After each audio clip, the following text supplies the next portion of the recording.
Hello friends, இன்றைக்கி Friday அதுமா நான் உங்களுக்கு ஒரு சில பூஜா ரூம் குறிப்புகளை நான் உங்களோட ஷேர் பண்ணிக்கிறேன். நிறைய பேருக்கு தெரியும், தெரியாதவங்களுக்காகவும் வயசு பொண்ணுங்க புதுசாக கல்யாணம் ஆனவங்களுக்குலாம் நிறைய பேருக்கு இந்த மாதிரி விஷயங்கள்லாம் அதாவது தெரிஞ்சிருக்க நிறைய வாய்ப்பு இருக்காது.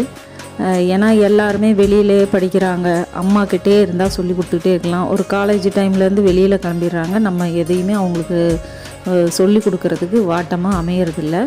அந்த மாதிரி மேரேஜ் ஆன பசங்களுக்கு பொண்ணுங்களுக்கு சில விஷயம் நம்ம சொல்லி கொடுக்கலாம் அப்படிங்கிறதுனால நான் இந்த வீடியோ உங்களோட ஷேர் பண்ணிக்கிறேன். இது தெரியாதவங்களுக்காக தான் நான் சொல்கிறேன், தெரிஞ்சவங்களுக்காக இல்லை.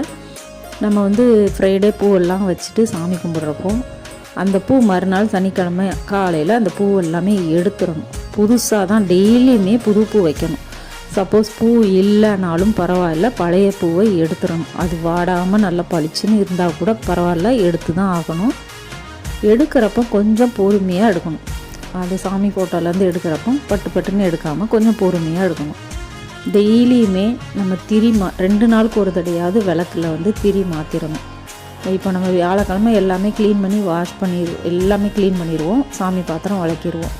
ஏதோ ஒரு முடியாத பட்சத்தில் நம்ம உடம்புக்கு எப்பயுமே நல்லா தெம்பாக இருக்க முடியாது. சில நேரம் முடியாத பட்சத்துலேயோ இல்லைன்னா வெளியில் எங்கேயோ போயிட்டு வரோம் முடியாத பட்சத்தில் வெள்ளிக்கிழமை காலையில் அந்த எண்ணெயெல்லாம் ஒரு டப்பாவில் எடுத்துகிட்டு திரியும் தனியாக எடுத்துகிட்டு லைட்டாக புது எண்ணெய் லைட்டாக துடைச்சா போதும். ரொம்ப வெள்ளிக்கிழமை அதுமா விளக்கு எல்லாமே துடைக்கக்கூடாது, எண்ணெயை மாற்றிடணும், புது திரி போட்டணும். இந்த மாதிரி பண்ணிக்கலாம். அதாவது விளக்கெல்லாம் நம்மளால் உடம்பு முடியாத நேரம் அந்த மாதிரி இருந்தாலோ வெளியூர் எங்கேயோ போயிட்டு வந்தோம் அப்படின்னா இந்த மாதிரி செஞ்சுக்கலாம். சாமி ஃபோட்டோஸ் எல்லாம் துடைக்கிறப்போ அதில் கொஞ்சம் பன்னீர் ஜவ்வாது போட்டு அதில் டிப் பண்ணிவிட்டு நம்ம கிளாத்து வச்சு துடைக்கிறப்போ சாமி ரூம் நல்ல மணமாக இருக்கும். தீபம் ஏற்றுற குச்சி, பத்தியோட குச்சி இதெல்லாமே அப்படி போடாமல் அதுக்குன்னு ஒரு சின்னதாக ஒரு அகலை வச்சுட்டோ இல்லைன்னா ஏதோ ஒரு பவுல் வச்சுட்டோ அதில் போட்டுக்கலாம். அப்படின்னா கொஞ்சம் நீட்டாக இருக்கும், அங்கங்கே குச்சியெல்லாம் இல்லாமல் நீட்டாக இருக்கும். தீப்பெட்டி இந்த குளிர்காலத்தில் கொஞ்சம் நமத்து போகுது. அதெல்லாம் நம்ம நல்லா வெயில் அடிக்கிறப்போ எடுத்து தனித்தனியாக போட்டு காய வச்சிட்டோம், நியூஸ் பேப்பர் போட்டு விரித்து காய வச்சிட்டோம்னா அந்த மருந்தெல்லாம் நல்லா காஞ்சி நல்லா தீப்பெட்டி பற்ற வைக்க முடியும். ஏதாவது ஒரு நெய் விளக்கு ஏற்றணும். பூஜா ரூமில் ஏதாவது ஒன்று நெய் விளக்கு ஏற்றணும்.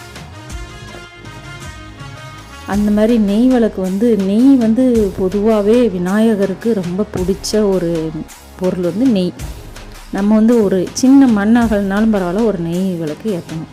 ரொம்ப நாள் ஆசை எனக்கு, பெரிய டிவி 55 இன்ச்சு டிவி வாங்கணும்னு ஆசை. எங்கள் கபோர்டுக்கும் அதுதான் பொருந்துச்சு.